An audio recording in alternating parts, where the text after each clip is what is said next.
everybody, Mannix here. Get a little knife review for you right here, right now. Feel free to subscribe, hit that little bell notification if you do not want to miss weekly knife, gun, gear videos of all sorts. And feel free to support me on Patreon if you wish, link in the description. Thank you so much for watching. Let's get right into this. This is going to be on an old friend of mine, the Cold Steel Holdout 1, which is currently their largest size as of mid-2023. This is just called the Holdout 6 inches. Back in my day, it was the Holdout 1, but I guess it's just called the Holdout 6 inches. Either way, let me get the specs out of the way first. Now they're saying 7 ounces on their website, but let's just see what my scale says. If I remember correctly, that's not the correct weight as far as my scale says anyway. Mine is saying 7.5. Designed after those Scottish, I think Dirk daggers they're called. I like how Cold Steel takes inspiration from traditional swords and other weapons around the world, and they kind of integrate it into the designs and styles of their folding knives, which is pretty cool. Has a 7 3/16 inch long G10 handle, 6-inch blade, if you didn't guess that already, which is made of S35VN steel. It has a satin finish, full flat ground. So its overall length, if you couldn't math yourself, is 13 3/16 inches, just under 14 inches. Retails at $254.99 US, but you can get these for around $125 or so. Triad lock. Tip up carry only, but it is swappable to the left side. Dual thumb studs. It is a completely ambidextrous folder. Lefties rejoice. No steel liners in there. Pure G10 handle slabs with what I think is an aluminum backspacer right here, which is pretty snazzy. Nice little design there. I like the circular cutouts in the G10 handle, make it more aerodynamic, lighten it up just a little bit, make it a little bit more nimble. The blade's beautiful. Doesn't really get much more simple than that. Simple, flat ground spear point style blade. Very versatile. It's going to be excellent for piercing, but it's going to be pretty good for slashing, pretty good for slicing. It's just an all-around pretty good blade that doesn't really excel at anything in particular other than piercing, stabbing, penetrating, whatever you want to call that. But it's pretty okay at everything else. Not too difficult to resharpen either. Very jack of all trades handle as well. It's very simple, almost a symmetrical folder. There's no distinct choils or grooves anywhere for the human hand. It's basically just a bar we have with a small cutout right here for the thumb stud. That's basically it. Handles are nice and rounded on all the corners, just a little bit. Like how the pocket clip is actually flush within the handle right there. The pocket clip is not just slapped on the surface of it. There's actually a little cutout inside of the G10 handle, which you can see better on this side. So it nests in there nice and flush. So it'll be nice and secure. Don't have to worry about it swiveling around or anything like that. Good design. You know, I don't love it, don't hate it. It's just overall just a good pocket clip design. I have no obvious complaints about it. Carries just fine. The G10 on here is more like a medium traction. Feels kind of like the Spyderco Tenacious line, and most knives with the G10 handle like this. It just feels like those. Back in the day, you know, maybe 5-6 years ago and prior, Cold Steel's G10 handle scales were very, very aggressive. They felt like a really, really, really low grit sandpaper, but now they feel more like the rest of the other knives out there ever since they swapped to the S35VN blade steel like this one has. Before this one, we had CTS BD1 steel, and then if you want to go way back, these holdouts had AUS 8A blade steel. But now, highest quality blade steel that they've had so far, the S35VN, which is incredible. I absolutely love this steel. Comparable to S30V. It's debated whether it's better or not. Most people will argue it's not. I happen to really like it, actually. It sharpens a little easier than S30V, I think. But neither are easy to sharpen. They retain their edge for a very, very, very long time compared to many of the other steels we have out there on the market, particularly in the sub $100 range. So very high quality blade steel on here. I really, really like it. It is expensive, you know, even for a big knife like this. I mean, you can get knives close to this size for, you know, like 60, 70 bucks. This guy's 120. And most of that is because of that blade steel right there. If they downgrade it to AUS 10A like they do on a lot of their knives, you could probably get this for like $100 even, maybe 95, 90 at the lowest. But it is what it is. It's going to be a little bit more expensive. You're getting a massive, massive knife here. 7 ounces, so it actually isn't all that heavy even for a 6-inch blade. So actually very nice lightweight. It feels very balanced. It's extremely versatile. You can hold this in many, many, many different positions and it won't feel terribly uncomfortable. That's the advantage to versatile style handles and blades like this, shapes that don't have any particular design to them, no particular lines, no particular choils or grooves or cutouts. It doesn't slope in any particular way. If it's very simple like this and kind of squared off, it won't melt in your hand or anything, but it's not going to be uncomfortable in any particular grip either. Again, if you have a knife with, like, 5 choils, yeah, it'll feel really comfortable if your hand size specifically fits that particular knife. But if not, or if you hold it in any other position other than the intended natural grip the manufacturer gave you with that design in the handle, it's not going to be comfortable, and that's the disadvantage to very ergonomic folders. So the advantage to a design like this is that, again, very, very versatile. You can hold it in pretty much any position you'd like, and it'll probably work more or less.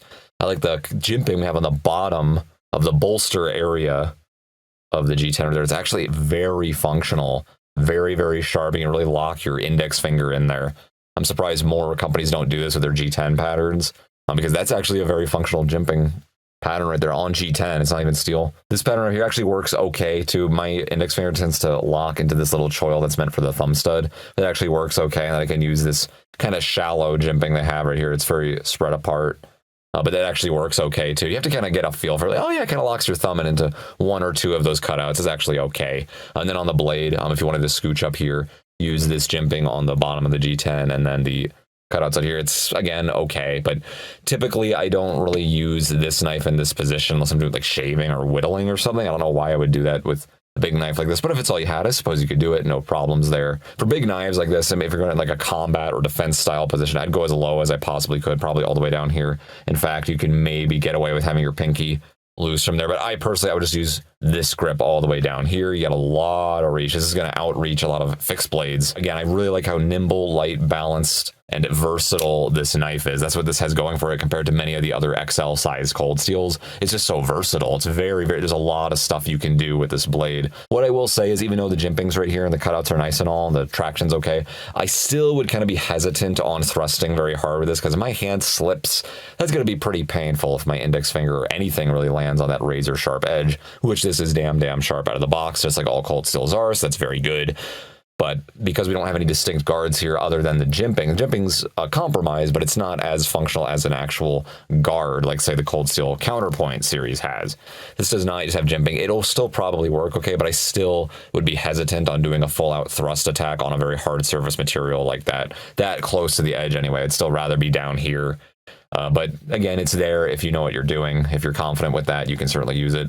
Triad lock needs no introduction. It's one of the strongest locking mechanisms in the world. Can hold, I think, up to, I don't know on this model in particular, but 700, 800 pounds or so of weight hanging off of the handle while the blade's clamped to something else. Extremely strong locking mechanism. It's a lockback style mechanism, but we have a stop pin in the middle of there, so if you don't know how that works, that stop pin acts as an integral part of the locking mechanism, which absorbs most, if not all, of the positive force that goes on the cutting edge, and then it also takes in a lot of the negative force, which the tang of the blade, when it makes contact with the lock bar, that also collides into the stop pin. So that's a very short explanation of how this locking mechanism works, and it's extremely strong, easily one of the top maybe 4 locking mechanisms in the world. And it's also ambidextrous, which is nice. The only disadvantage to it is that it's slower, because these lockback style folders, just the way they're designed with the torsion bar, they add a lot of tension to the blade and they make it suck back in. There's no ball bearing detent or anything. They kind of fight you when you're deploying it, so you got to give it just a little bit of a wrist flick. But for this size, that's really acceptable. You should be wrist flicking your knives out if they're this big anyway. I think you should be doing that to begin with. Because blades that are that large, I mean, you just gotta give it that little bit of a flick and get that momentum started, and the weight of the blade, its sheer size, will do the rest for you. So no problems with deployment, very good deployment, extremely strong lockup. These triad locks, they're a bit slower than some other locking mechanisms out there, but I think that's an appropriate trade-off because you're getting so much strength right here. Very beautiful looking knife too. It's very simple kind of martial combat blade. And I like how the blade, when it protrudes through the holes are there, it's very, very beautiful. So very versatile, very lightweight for the size, great blade steel, great locking mechanism, extremely strong, carries like a dream. It's very slim for its size. It's not like a super slim knife or anything, but for this size knife, yeah, it's pretty damn slim. This pocket clip works wonders. There's no obvious flaws I have with it. You know, it works just fine. That's what's going to be poking out of your pocket right there. Very, very little. So it doesn't really look like you have a giant knife on you. For all anyone knows, you could have a 2-inch blade or some other object on you at all, but 6 inches, I don't think anyone's gonna see that coming. And I like how it's just a little bit protruding out there. You just have something to grip onto. And the cutout on the other side right here helps for your finger to kind of lock into something, but you can use the holes as well. The holes can be used to manipulate the handle with various techniques in various ways. That's more like a knife fighting thing, a knife trickery concept. I know very little about it, but you certainly can use that. I do know that for a fact. So not only does it add to the aerodynamics and the lightweightness of the knife, but you can manipulate it in certain ways as well with these. So for 125 bucks, it's not the deal of a lifetime or anything. You know, there's better deals out there for knives. Some knives are just, you know, 80 bucks or so to get a knife close to this length. You know, there's the XL sized Voyagers Cold Steel makes AOS 10A blade steel, but they're less than like 70 bucks or so, almost half the price, and you get a similar size knife. But you won't get this blade steel. The S35VN is what makes this a lot more expensive than many of the other XL size knives out there, not just the cold steels. But so not only do we have a very large amount of material here, it's a very high quality material, and that for this price point, it's very acceptable. It's a fair value. I'm not going to say it's the deal of a lifetime or anything, but it's not terribly expensive either. If you want a really large knife, you want a really quality blade steel with a really good heat treatment that cold steel is known for, really strong locking mechanism. You don't want it too heavy. You don't want it to look like there's too big of a knife poking out on you. You just want a sheer defense combat martial blade. This is a really, really good option that Cold Steel makes. So that's it. The Cold Steel Holdout 6 inches, Cold Steel Holdout 1, whatever they call this thing now. It's the largest holdout that they sell. Very, very impressive folder. Excellent. Really cool. Thanks for watching.